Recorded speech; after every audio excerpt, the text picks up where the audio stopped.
Okay, I honestly have no idea how to do this, but I'm going to give you a short review of every single YA dystopia I've ever read.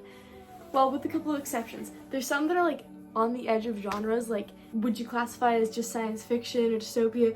I'm going to do the ones that are just like traditional dystopia, because there's pretty much any science fiction could be classified as dystopia. I'm doing this in like no particular order, just kind of whatever. You can't talk about dystopia without talking about, well, Divergent. Some people love it, some people hate it. I was never that passionate about it. The first one was fine. It was good. It was fine. But the second one, absolute garbage. And the third one, killing off a main character, I'm all for. But like this, that was so bad. Okay, I'm a little bit biased towards Maze Runner, considering this is what got me into reading. This was one of the very first young adult books I ever read, like going into middle school instead of like kid books. And this changed my brain chemistry, okay? They're technically more like written for like boyish, as like none of the characters have any depth to them. The female characters are paper thin, no character there at all. But I liked them for some reason. I mean, it's teenage boys stuck in a maze and then going through other perilous situations in a dystopian world. I mean, it's fine. There needs to be more there. The plot is solid, but the characters are what's lacking, and I really love character-driven stories. This book, I know this was a lot of people's book. For a lot of people, including a lot of my close friends, this was their book. This is not my book. It's, okay, it's trying to be all, like, girly and romance. I hate to call this a dystopia. It is, technically. They could have made it, like, some future place that's actually like a monarchy, but no, they take America and they say, oh, in the future America's a monarchy. No, America's not a monarchy. I don't think that's ever gonna happen. I think it's really stupid, especially because of the whole concept being they're all competing for the love of the prince. I can't support the romance between like the prince and the main girl, because the prince is out there like kissing 12 other girls. I can't support that. I know a lot of people are in love with him. I can't do it. Scythe I had a really fun time with. This book was really, really good. The concept is that this is a world in the future where they basically eliminated natural death, so then people they elect called Scythes have to kill people for population control, which is a really dark concept, and I love Neil Shusterman for his dark concepts. They are always crazy, and I love this book also because it's very light on the romance, but it's in there just like in the background, and I really love that. And the second one was so good. The first one is really good, the second one's incredible, but it kind of fell off with the third one. For most of the book. Most of the third book was really boring up until right at the end it got really good again. Unwind is Neil Shusterman's other series that I really like. This one, I liked this more than Scythe, honestly. This one is wild. Oh my goodness. Okay, I can't describe the plot of this series without sounding like a psychopath.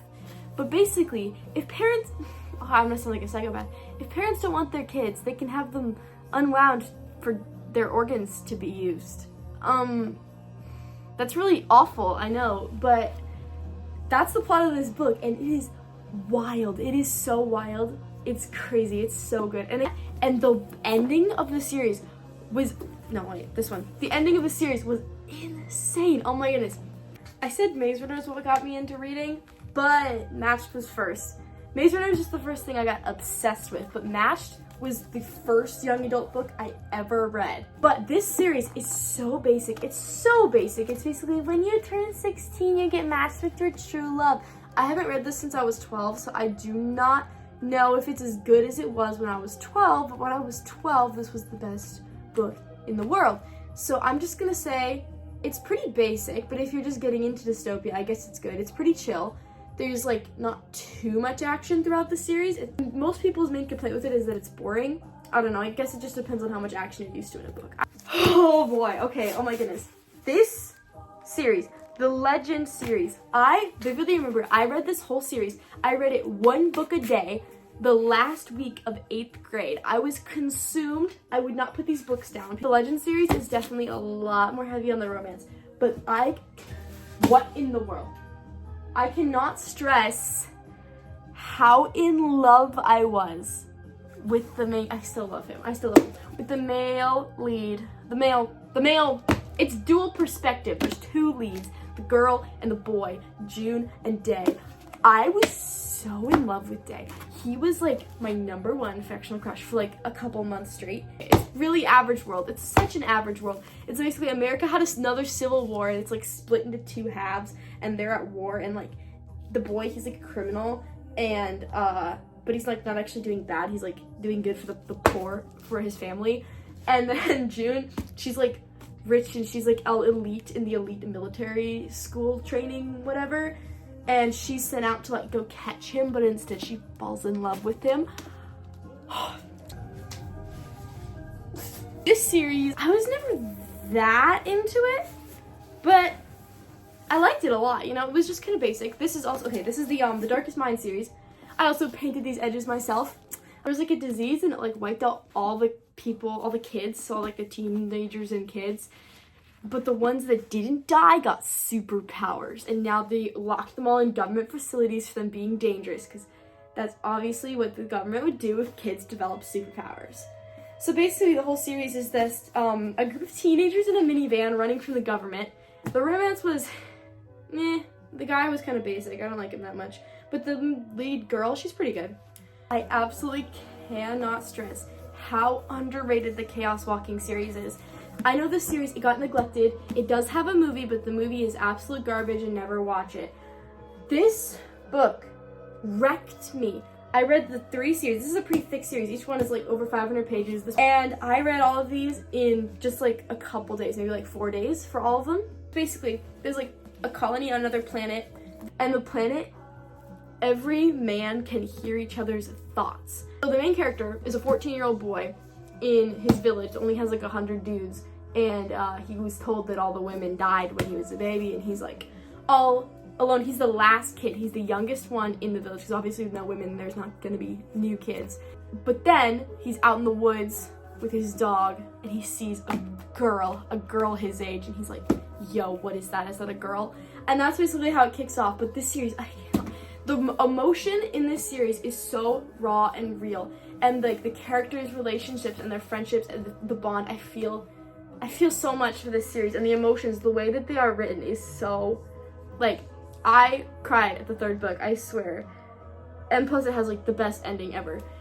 I cannot stress how attached I got to these characters, specifically the main 2 characters, and it is so well written. I love it. The writing style in this book, you won't know what I'm talking about unless you read it, but the writing style in this book is so incredible. This is the first one on the list that I only have read the 1st book of, because I wasn't the biggest fan. Uglies really, really got on my nerves. Main character, Tally girl. Her name is Tally. That's the most annoying name ever. She's obnoxious. Everyone in this book is obnoxious, and this book makes me want to, like, die. I hate this book. I feel like the concept could be done right, but it was not done right. And then with the movie coming out too, the movie was so bad. The movie was even worse than the book. Another one that I only read the 1st book of because I could not bear anymore was The 5th Wave. I wanted to like it. I love aliens. I do not love these aliens. Oh my goodness. For one thing, the aliens are called the Others. What do you mean? Spoiler alert. Skip like 10 seconds if you don't want to spoil it for this awful book. She falls in love with a stupid alien. Literally an alien. And then tries to kill him the second she finds out he's an alien. Like, girl, I hate her so much. Okay, she's a girl written by a man, so of course it's not gonna be that good. And also, there's an absurd amount of like references to sci-fi movies that don't fit the moment at all. Like, they're in an alien invasion and she keeps referencing Star Wars. I'm like, when is that? That's not what Star Wars is about. This next one is not popular at all, but I read it. This book is trash. The main character is the most idiotic jerk I have ever witnessed on paper, and I hate her. And I hate, okay, the concept of the rain being toxic and having to like avoid water, that's fine, that's great, I love that. But it's written so bad. I actually annotated this book and I highlighted and wrote notes about everything I hated. I wrote basically a full essay in my Goodreads. I will link my Goodreads if you want to read my essay of hate towards this book. I also read the sequel because it was that bad I had to read the sequel. Spoiler alert, she was immune to the toxic rain the whole time! Delirium. I'm gonna put a picture there. I don't remember a single thing about this book. Not one bit. I read it too long ago and I don't remember one bit of the plot except that it felt like matched. I saved the very best for last. And that is, of course, The Hunger Games by Suzanne Collins. This series is my favorite series ever, and I cannot stress how much every person on earth needs to have read this at least once in their life. I am planning on making a whole video about The Hunger Games. Yeah, everyone knows The Hunger Games, you know? Teenage girl sent to competition of death, and the boy from her district's in love with her, and PETA. I am so okay, I've never been more in love with a fictional character in my life, but I think everyone's in love with him, so not unique to that. If you have not read The Hunger Games, what are you doing? Go read The Hunger Games. I always mourned the fact that I didn't get to be a teenager during the 2012.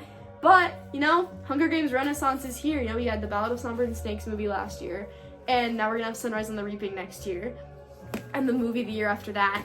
So, Hunger Games is back, guys. We win. If you made it this far, thanks for watching. I don't really plan on posting videos that much, so I won't say to subscribe, but this has been my first book-related video, and I hope I make more, because this is kind of fun. So,